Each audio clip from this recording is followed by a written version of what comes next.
a lot of them are like, what's MFA mean? You know, at the end of like my signature when I send emails, I'm like, oh, I have a fine arts degree, and they're like, that's so cool. Like I'm into like this type of art, and it's you just never know. You know, like the people you work with, they have such interesting backgrounds, and we all kind of end up together like that. So. All right. So what would a description of an ordinary day for y'all be?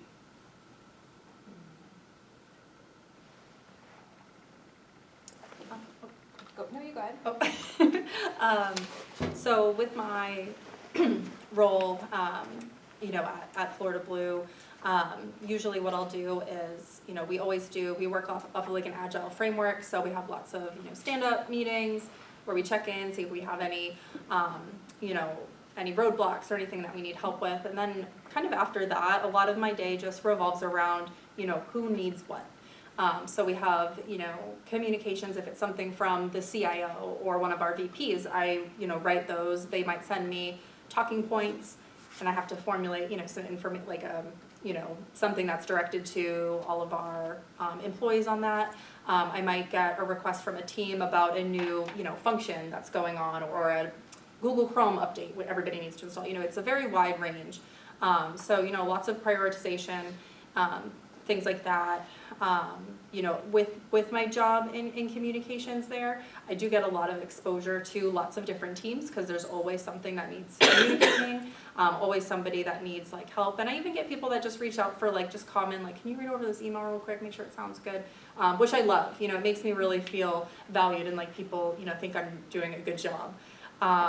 And then, you know, after work, I try to, or during like lunch, I try to find time to work on my memoir that I'm writing. It's sort of a collection of short essays, I guess you could say. I'm kind of teetering between memoir and essay. I know they're pretty similar, but I try to do that as well. As you know, as writers, sometimes it's hard to be like, all right, now I am going to be creative. So you know, it's like hard to make that jump. So I try, you know, my best to dedicate some time every day or every other day. It's hard, you know, with family and kids and stuff like that to find that time. But I feel like that keeps things exciting for me when I get to, you know, also have that passion outside of work as well. But I, just like you both, I love, you know, what I do on the daily, you know, my daily job. And yeah, that's kind of like what my day's like. Cool. What about you, Lisa? So mine is sort of a mix of projects I'm working on and meeting with clients. So I'll maybe meet with a client to figure out, you know, this change that's happening to your organization. What are their different audiences? And then it's so fun because you guys know, like, I don't use this term with them, but I'm really assessing the rhetorical situation. You know, what's the logic? What logical appeals do we need to make? What's the emotional state of this group? Or like, is 15 things happening in this department right now, and this is just going to be another thing stressing them out? So sort of get a pulse check on that, and I do that through video calls and meetings. And then in between meetings, I work on those tasks. So right now, one of the things I'm doing is I'm writing all the communications for this this transformation project happening, and I am literally writing in the communication, like, when this goes live, here's the communication, and this group we know is like not excited about it, so I'm going to write a separate one that I'm going to maybe use a different tone, or I'm going to do that. And then the next phase is we're writing them for like European countries. And so I'm going to have to do interviews to see, like, what are the cultural differences, and do we need to use a different, like, tone of voice? It's all going to be in English, but do we need to be sensitive to different things? So writing, meeting to figure out what I need to write, writing some more, meeting to figure out what I need to write, writing some more. Great. Yeah, for me, my day starts every day at 7 a.m. I do the social media for our website, Jackson Mag, and it's the thing that I hate the most, so it's nice to get it out of the way early, but it's also something you don't really have a choice not to do it. I think I saw your post this morning about the Whole Foods. Oh, yeah. Yeah, I sent it to I was like, Whole Foods is coming to Riverside, it's coming finally! Yeah, you know, and it's gotten a lot easier with the ability to easily schedule posts. Because then at 9 I go into the office, and from 9 to 6 I'm essentially here on campus, and I don't have an ability to really do anything else besides my day job, which is everything from, it's different every day. That's one thing I like about it. It's different every day. But it's everything from somebody will need a design, and I go to one of our design team, figure out who has the most bandwidth, or who has kind of the, you know, the other kind of style or mentality fits the best for each project, and help them set that up. And then I follow up on all of the projects that they're currently working on, which can be a lot. And then at night when I go home, you know, I do some more writing for myself, my other publications, or just whatever I feel like. You know, I don't have kids, so that makes it a little bit easier to, you know, to fit that time in than it is for folks that have bigger families. But yeah, so it's a pretty full day, and I guess if I thought of it as work the entire time, it would be pretty depressing. But I really see my writing as more of a passion or a calling or something that, yeah, I really enjoy doing it. So it's like any hobby. Like tonight I'm probably not going to write. Tonight I'm probably going to go home and play video games because you know, it's been quite a week. But you know, on another day, you know, I would be getting to start on the things that I really liked. So here's another question I think is a really good one. So did you take any steps when you were students that you found especially helpful for your career? And do you have any course recommendations, especially you, Sarah, who was here probably the most recently, in school? Do you have any course recommendations that would be helpful? So I think for me, so I know I didn't do an MA in English, but I think this is probably across the board, is really just trying to network yourself. That was something that helped me a lot. When I was working on my MFA, you know, a lot of the they had to be published authors. I think they had to have like maybe 2 publications, like full-length publications to be teachers in the program. So to me, that's really cool. So I was like trying to talk to everybody and get to know them. So that was something I was really glad that I did. Because there's still people that I keep in touch with, like when I have, you know, I've only had very small publications, literary magazines, like those type of things, nothing, you know, through like Penguin or like any of the, you know, big ones. You know, so I can always send them a message on, you know, wherever, email or like Instagram or LinkedIn, and say like, hey, I wrote this story, like, would you like to read it? And, you know, being able to kind of create those lasting relationships. I feel like there was another part of your question. I'm sorry. Do you have any course recommendations or things that students can do that may help them in their career? I probably wouldn't be the best at that because I didn't do the MA. I didn't do the MA here, so I probably wouldn't be the best. So I'll let you do that. Well, I guess my recommendation is very similar to yours, is like building relationships and networking. So, I mean, one thing I love about the MA program at UNF is you really get the opportunity to get to know your professors. Like the class sizes are big, there's not a ton of students. I mean, I think every single professor, I would go to their office hours, not all the time, because you know, you don't want to be obnoxious, but like any like midterm paper or like end of the semester paper, I would get a draft done early. I would go, I'd send it to my professor, we'd talk about it, and I really developed those relationships. Like Dr. Welling, I haven't seen him since I graduated. He's not here anymore, but he was here when I got here. He went at Hiley, so I was like, oh, you remember me. But like, you know, the reason I'm an adjunct teacher here is I did my, you know, I left teaching high school, I went to the corporate world, I missed academia, and I was like, I'm going to email Betsy. I'm going to email Betsy and see if they probably need adjunct professors. It doesn't pay great, like, but I've got a job that will pay the bills. I can be an adjunct professor online. And she's like, of course, and connected me, and like I'm still connected with Dr. Gabbard. He sent me a Christmas card last year. It's like, Dr. Gabbard, this is delightful. He asked me how my daughter is doing, because I was pregnant when I was in graduate school. And so that's one of those things you just never know where it's going to go. Like, I made the transition from teaching to the corporate world because of an old classmate. Like, And, we just took some classes together, we were chummy, and I reached out, and now it's like opened up this whole career path that I didn't even know existed. As far as course recommendations, I would say just take what's interesting. Like, I look back on being in the MA program here, it just was such delight and like fun, because it was so fun to me. It was just so fun. Like, the main thing I was doing was like reading interesting things and talking to other people who liked them, and then writing about it, and then talking about the things we wrote. And through that, you develop all these skills by doing something that you really find interesting. And there were some classes that didn't really interest me, and I didn't take them, and I'm glad I didn't take them. I took the ones that were like exciting to me.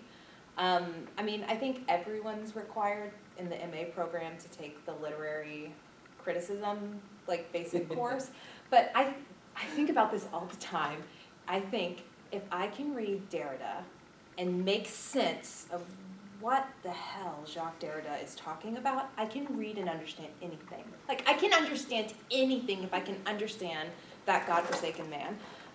But that like really builds your self-efficacy, because I'm in like a corporate meeting, I'm like, send me the legal document, I'm sure I can make sense of it. And really, confidence is 75% of the game. Yeah, I find that particular class is very much a love it or hate it thing. I did not love it, but I didn't think about it until you just said it right now, that it proves, if you can get through that class, any kind of corporate speak, corporate BS, even legal documents, you can make sense of them. Are you saying that Derrida is BS? Well, yes. It's good to see you. It's good to see you, Bill.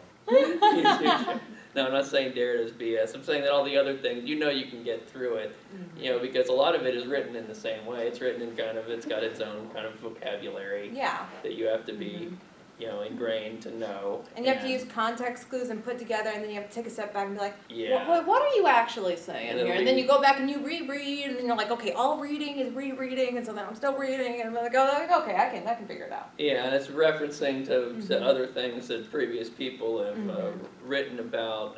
That's exactly what a legal document is.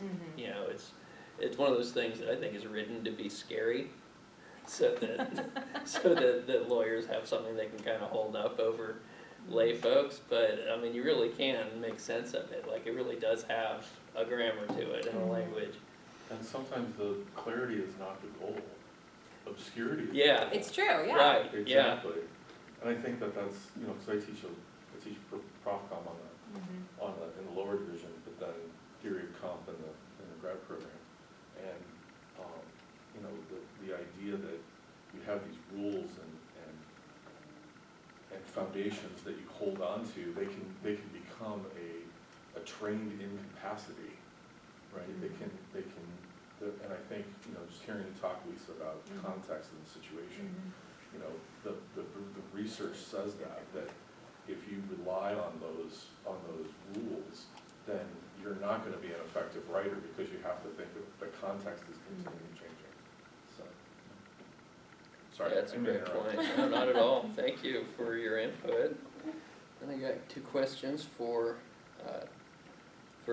each of y'all. I'll start with you, Heather. Okay. Okay. So, how did you feel being somebody that kind of came from the creative writing world and wrote a book-length work? How did you feel that figured into your ability to get onto Blue Cross? And Yeah, so I think from that, it's hard to find like the exact crossover from, writing like, memoir, fiction, flash fiction type stories into corporate writing, especially in IT. But I think something that helped is I'm able to work really well with voice, right? So when you are writing, something for yourself, you tend to pick, a tone or a voice or even, a perspective to write from. So I feel like those pieces of my creativity helped with IT. So, as an example, right, it's just completely made up. When think it was like Windows 10 was retiring, like when that whole, processing system was over. A lot of people don't like change, right? So instead of, sending out an email saying, like, hey, Windows 10 is going away, sorry, you have to use something else, or Internet Explorer, that's a better one. Internet Explorer is retired, you can't use it anymore. A lot of people don't want to not use Internet Explorer for whatever reason. So I had to use, creativity, and instead of it being like, you can't do it anymore, it'd be like, we're really excited that now we're going to exclusively use Chrome. So really just being able to take something that people might see as like a negative and being able to turn it as a positive. Or when we used to use Skype, and then once COVID hit, we noticed Microsoft Teams was a way better tool. So a lot of people, again, loved Skype. So instead of saying like, hey, you can't use Skype anymore, we're like, hey guys, guess what? We got like a great new product here. We're using Teams. Look at all these things that you can do. By the way, Skype's going on. So I think that part of the creativity was able to kind of pull into my corporate job. I love that. I think I'm going to use you as an example in the future of the kind of things that you can get into with a writing and humanities degree. I have another one, it's one I always use. One of my oldest friends was an English major at FSU. He graduated long before I did. But he's now a vice president at Citibank. He didn't go to school to be a bank vice president. He went to school for English, but what he's in charge of is like the phone tree, like when you call in and you need to move through all these ways, and he says that, his ability to try to communicate well and to predict what people are going to be asking so that you can get them to where they need to go in the least amount of numbers, he says that it's helped him even in that. All right, and Lisa, I have a question for you. Could you talk about your decision to move from teaching high school at Stanton and moving into the business world? Yes. And how did, Oh, there's a part 2. yeah, there's a part 2. Yeah, how did you find that transition, and how did you approach your job hunting as you moved forward? So I was teaching at Stanton, and I really liked it, but I felt like I could have comfortably stayed there probably till I retired and just done the same thing. And I'm a person, I like new opportunities, I want to grow, I want to develop, I like new challenges. And so I thought, okay, I can't, I love the Odyssey, but if I'm teaching the Odyssey for the next, 40 years, I can't do that. So I thought, well, do I want to, become a principal or move into administration? I thought, no, that's like everything I hate about teaching and none of the stuff I like about teaching. I like the literature and the teenagers. I don't like all the administrative stuff. So I'm like, no, that's not what I want to do.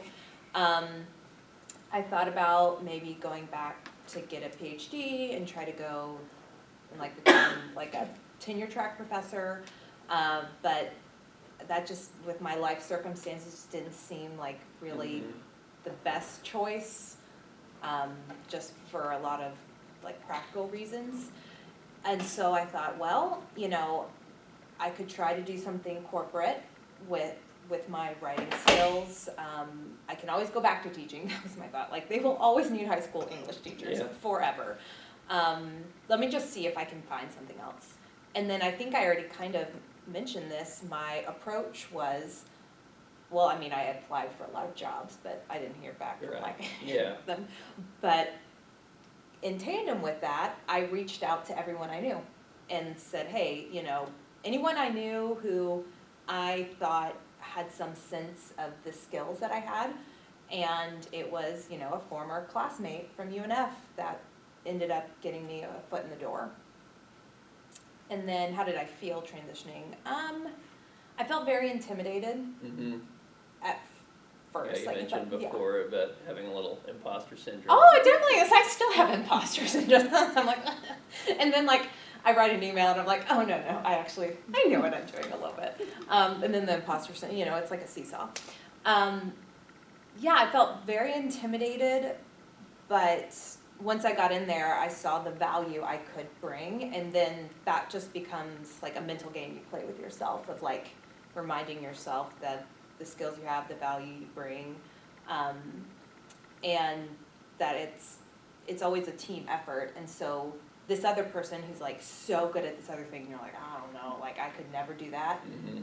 Reminding yourself like, oh, but I can do X, Y, and Z, and they can't, and together we make a really good team. That's awesome. Well, we're at about 15 minutes left. I figured that we could open it up if anybody in the audience has questions you'd like to ask. Do you know anybody in technical writing? I know someone who does technical writing, yeah. What do you, Like, because like I've heard of it, because I've always liked, ever since I was a little kid, I always liked nonfiction books. I'm talking like nonfiction Yeah. books. And I, of course, you know, growing up, STEM, oh my God, STEM. If you don't get a STEM degree, you're gonna like starve in poverty in McDonald's forever. well, neither of us seem to be starving in poverty, just to share. Yeah. But you know, that's what you taught. Yeah, no, you know, I parents understand, I teach understand. And all that kind of stuff, and it's like, well, you know, I was pushed into college, I didn't even want to go to college, I wanted to go into the trades, but I got pushed here, I got scholarships, and I'm like, well, let's try STEM, but the thing is though, I hate math, I really hate math, but I was always a good writer. It saved my SAT score, it saved my ACT score, it's the reason why I'm here in the first place. And, you know, as I've been researching, because I switched to English, because I'm good at it, I'm like, I have this talent, I might as well expand it and develop it even into something even stronger. But of course, you know, you taught an English degree, you can't even do anything with that. And, you know, so I started Googling, I'm like, all right, well, what can you do with an English degree? And then technical writing came up, and I was like, technical writing, it sounds, you know, like coding. I was like, oh my God, I hate coding, I don't want to code.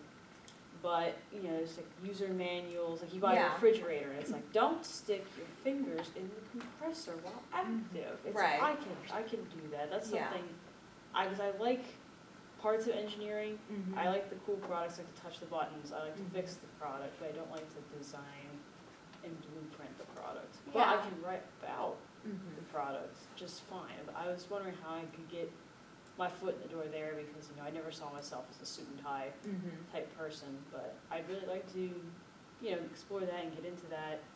And, you know, I'm only 19, like no recruiter's gonna take me seriously yet. I'm still an undergrad.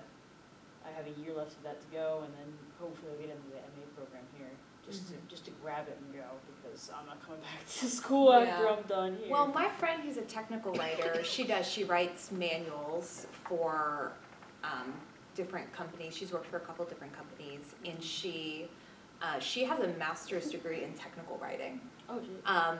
And then I think she has like a certification on top of that, and she did it remote. I can't remember what school she did it through, but she has a bachelor's in English from UNF, and then looked to find master's programs that she could do remote in technical writing, and she really likes it. She gets to travel for work. She like meets with engineers, learns all about the ins and outs of the product, and what she says is like, an engineer can decide a great thing, but they don't know how to communicate to someone how to do that. They cannot. Yeah, so I mean, it's a really viable career path if that's something that interests you. Dr. Beasley, did you have? Yeah, I was just gonna say, I mean, we have a track, and we have a minor in professional and public writing, where we have classes in technical writing, so you could take